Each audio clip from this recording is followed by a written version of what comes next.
Sebelum ini Boruto telah kehilangan rakan baiknya iaitu Kagura.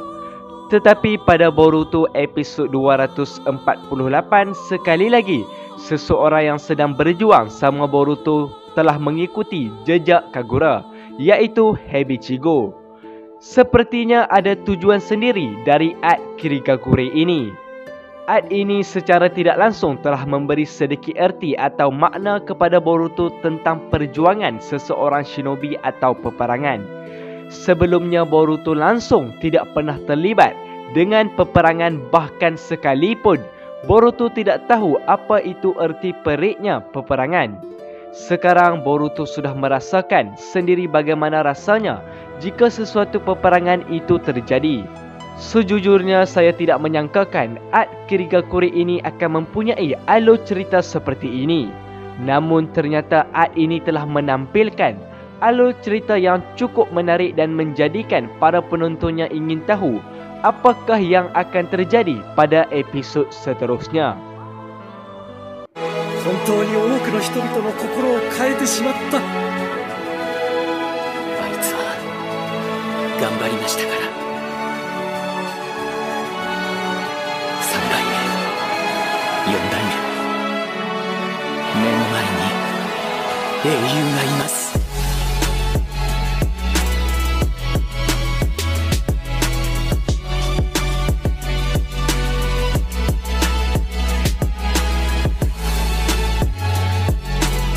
Pertempuran dengan Funamushi telah diperlihatkan di pertengahan cerita. Boruto dan rakannya sempat berasa hairan kenapa Funamushi dan pengikutnya belum datang menyerang. Namun ternyata Funamushi telah melakukan serangan di hari berikutnya, iaitu tepatnya ketika fajar mulai muncul. Sepertinya tujuan mereka serang pada saat itu adalah untuk memastikan Boruto dan lain-lain berada dalam keadaan yang tidak bersedia. Namun, Boruto dan rakan-rakannya juga menghadapi satu masalah yang lain, yang mana mereka mempunyai sedikit makanan untuk bertahan. Sebelum pertempuran ini terjadi, Funamushi dan pengikutnya telah menerima arahan daripada ketua klan Funato untuk berundur. Namun Funamushi tidak mahu mengikut arahan itu sehinggalah dia dapat membalas dendamnya terhadap Uzumaki Boruto. Terlebih lagi Funamushi tahu yang cuaca di hari berikutnya akan menolongnya untuk melawan Boruto. Dan ternyata andaian Funamushi itu benar, kerana pada hari pertempuran itu terjadi, hujan telah pun turun yang telah menyebabkan Funamushi mampu menggunakan jutsu Suiton kepada jutsu yang lebih kuat. Awalnya kita diperlihatkan Boruto mampu membalikkan keadaan dengan mengetahui kelemahan dari jutsu Funamushi ini. Namun keadaan telah kembali kepada Funamushi apabila hujan telah pun turun. Funamushi mulai menggunakan jutsu baru yang mempunyai kekuatan yang tidak kalah hebatnya. Jutsu yang satu ini terlihat seperti obor-obor raksasa yang boleh menciptakan serangan air yang mampu menghancurkan apapun yang berada di hadapannya. Dan disebabkan ia mempunyai daya serangan hancur yang luar biasa telah menyebabkan kepada kematian Hebichigo. Boruto berhasil mengalahkan Funamushi berkat kerjasama dari rakannya. Kali ini Boruto tidak hanya mengandalkan kekuatan karma untuk mengalahkan Funamushi, dan dia hanya bergantung pada rasengan dan bantuan dari rakan-rakannya. Di sini yang mengalahkan Funamushi bukanlah serangan rasengan dari Boruto, tetapi ia adalah buntan yang berjaya menusuk tubuh Funamushi pada akhir episod. Dan setelah pertempuran ini tamat, Hebichigo tewas setelah menerima serangan mematikan dari Funamushi. Ditambahkan lagi saat itu dia sedang berusaha menggunakan semua kekuatannya untuk menahan tubuh Funamushi. Sepertinya kematian Hebichigo akan digunakan untuk menjadikan karakter Metali seseorang yang lebih kuat. Harusnya setelah ini Metali akan bertekad untuk memperkuatkan dirinya agar tidak akan ada lagi rakannya yang terbunuh. Memang kalau dilihat Metali tidak begitu berani seperti Rock Lee dan tidak terlalu menunjukkan kekuatannya seperti ayahnya.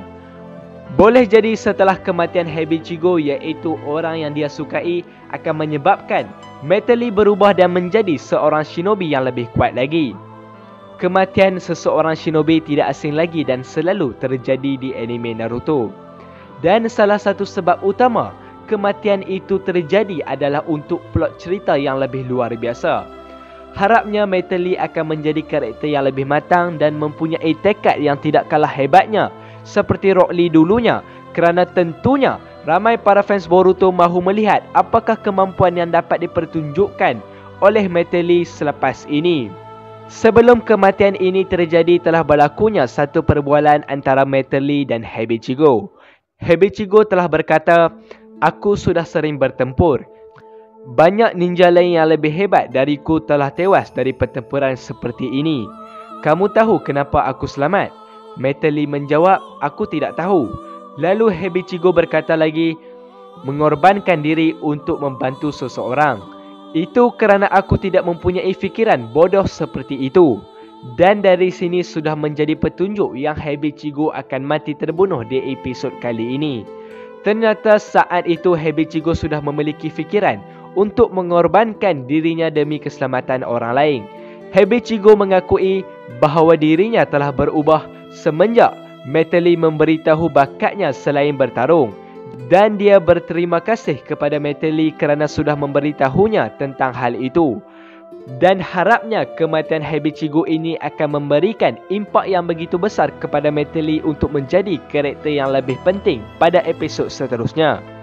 Menurut saya, animation untuk episod kali ini cukup memuaskan berbanding episod yang sebelum ini.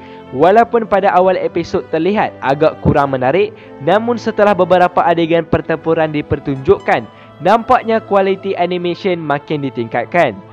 Dan harapnya anime Boruto akan lebih mempertingkatkan lagi animation untuk episod yang akan datang, agar kita yang melihat anime Boruto ini akan lebih terus dan akan menantikan episod yang seterusnya.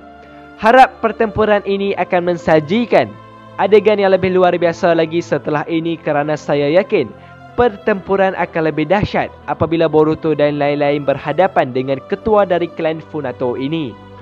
Walaupun kekuatan klan Funato ini tidak sekuat kekuatan Otsutsuki, tetapi saya yakin dan saya mengharapkan alur cerita seterusnya akan menampilkan adegan pertarungan yang cukup menarik untuk disaksikan. Jadi inilah pembahasan saya mengenai apa yang telah terjadi pada Boruto episod 248 yang mengisahkan tentang kematian Heibichigo dan kekalahan Funamushi dan pengikutnya. Jika korang mempunyai idea atau pendapat yang lebih menarik, korang sangat dialu-alukan untuk dropkan komen korang semua di bawah. Maaf kalau saya ada kesalahan kata dan kesalahan fakta pada video kali ini. Teruskan support channel Manpan Studio untuk mendapatkan 30k subscriber dalam masa yang terdekat. InsyaAllah impian itu akan tercapai dengan bantuan daripada korang semua. Akhir kata, saya Bro Aiman. Thanks for watching. Assalamualaikum warahmatullahi wabarakatuh.